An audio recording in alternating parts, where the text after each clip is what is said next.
I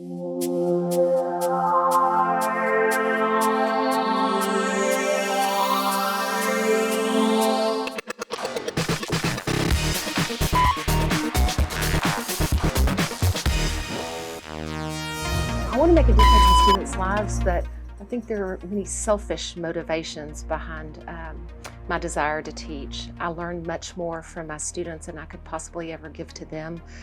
They keep me current, they keep me informed of this generation and what interests them and what's going on in the world, and they really seem to want to make a difference themselves too.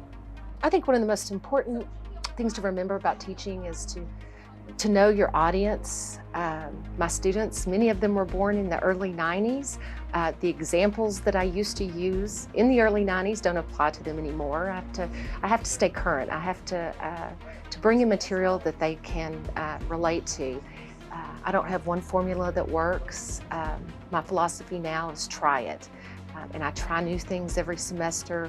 Some work, some don't, but it keeps me fresh and keeps me excited going into the classroom.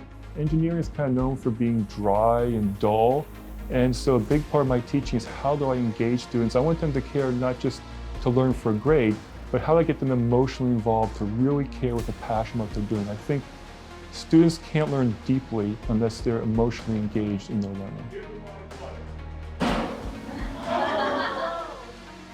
One thing I know is deep learning takes place in their head.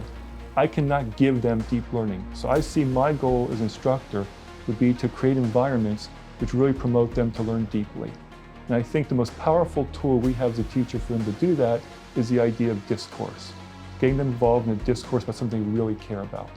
Another challenge, and it's not an obstacle, it's actually a great opportunity, but in terms of teaching challenges, my classroom is very diverse in terms of experience and age. I have students that are straight out of high school. I have students who've already earned bachelor's degrees but are changing careers. And so recognizing the different levels of maturity, the different learning styles can be a challenge, but it can be very exciting. And also it definitely calls for different teaching methods and trying different things so that we can make sure that each student's needs are addressed and each student's strengths are highlighted.